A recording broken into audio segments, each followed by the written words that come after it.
Olá, meu nome é Adalberto Pascoaloto, sou professor de Direito do Consumidor na Faculdade de Direito da PUC. Vamos conversar um pouco sobre um problema que afeta pais educadores, juristas, psicólogos. O tema é a publicidade dirigida às crianças. A criança tornou-se um alvo do marketing e da publicidade por três razões.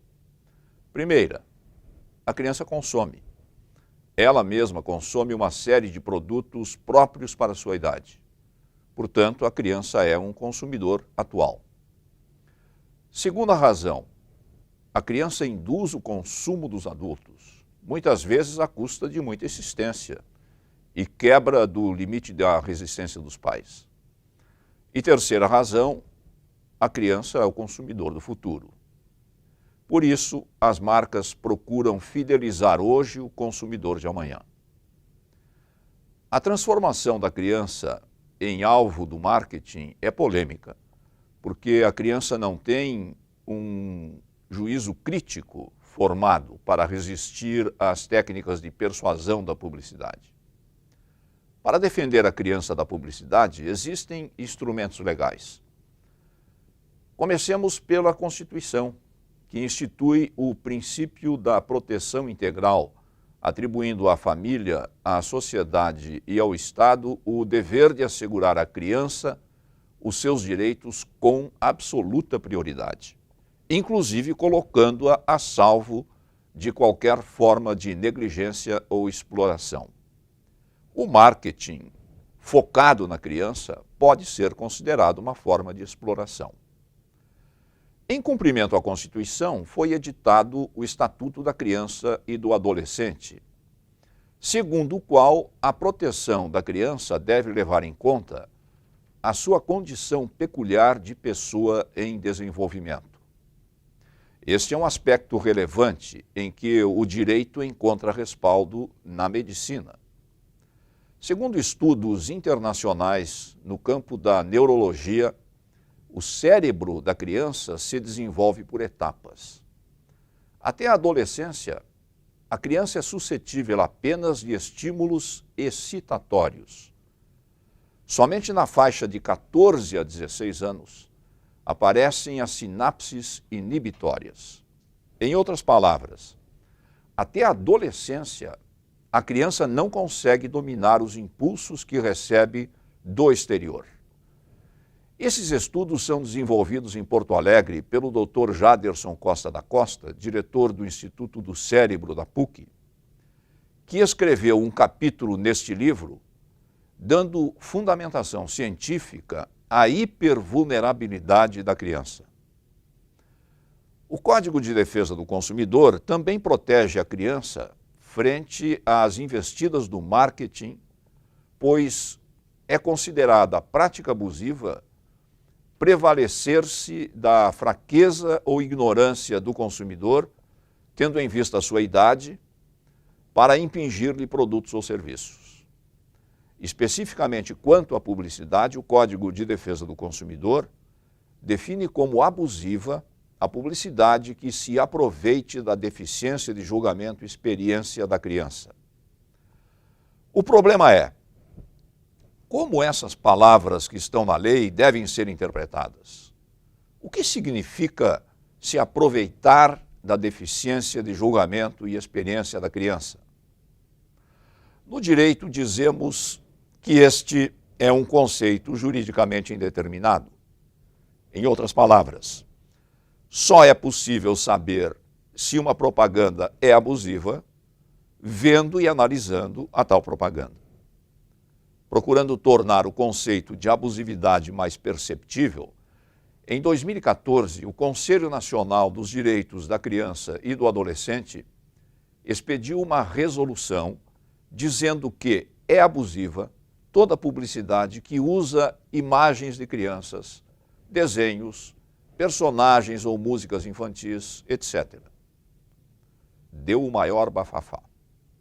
Muitos críticos dessa resolução acham que o Estado não deve interferir na educação das crianças, que cabe aos pais dizerem o que os seus filhos podem ou não assistir. Não deixa de ser verdade. Mas olhemos de novo o que diz a Constituição. Os deveres do artigo 227 significam uma hierarquia de compromissos. Em primeiro lugar, a família deve cuidar da educação dos filhos, sem dúvida. O que os pais podem fazer para que os seus filhos não se tornem consumistas e irresponsáveis com o que gastam? Podem, por exemplo, utilizar o controle parental disponível nos aparelhos de televisão, assim como estabelecer horários limitados de acesso à programação da TV ou ao uso do iPad ou dos smartphones. Mas a educação é também uma questão social e exige intervenção pública. Uma situação interessante ocorreu em Porto Alegre, em 1992. Uma empresa de alimentos naquela época fazia propaganda na televisão mostrando crianças saudáveis que à noite entravam furtivamente em um supermercado já fechado para de lá surrupiarem doces. Evidentemente, tratava-se de uma molecagem apresentada com um toque de humor, como é comum na publicidade. Entretanto, o juiz considerou que aquela conduta praticada por crianças bem nutridas, bem vestidas, poderia servir de modelo para crianças carentes que passam fome e que pedem esmolas na rua. Em conclusão, o juiz considerou que aquela publicidade era abusiva. Hoje em dia, a publicidade tem várias estratégias. Já não se vale apenas da televisão. Na internet existem blogs infantis, nos quais crianças falam com crianças, fazendo propaganda de produtos. Existem ainda outras técnicas, como o unboxing, em que uma criança ou um adulto aparece desempacotando um brinquedo, por exemplo. A criança fascina-se com tudo isso. Existem ainda outras estratégias, como a visita às escolas, durante as quais, em meio a brincadeiras e distribuição de brindes, os fabricantes levam os seus produtos diretamente às crianças. Ou ainda, a promoção de visita a uma fábrica, onde as crianças são acompanhadas pelos professores. Naturalmente, as escolas precisam ficar atentas para promoções comerciais, para não deixar-se envolver, e nem os seus alunos, em promoções comerciais como essas.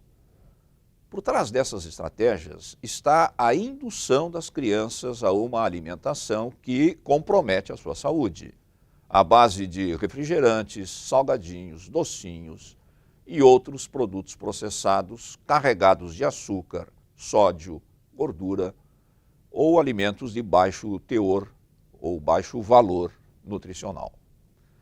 Organizações internacionais preocupadas com o crescimento da obesidade infantil, um exemplo dessas organizações é a Organização Mundial da Saúde, recomendam que as escolas se mantenham como ambientes livres de publicidade e promoção comercial. Algumas empresas começaram a despertar para esse problema.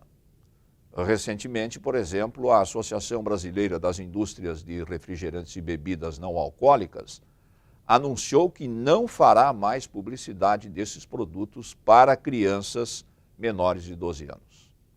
É uma boa iniciativa, mas as exceções dessa iniciativa podem comprometer a regra, porque o compromisso não se aplica a sucos de frutas industrializados e a águas minerais.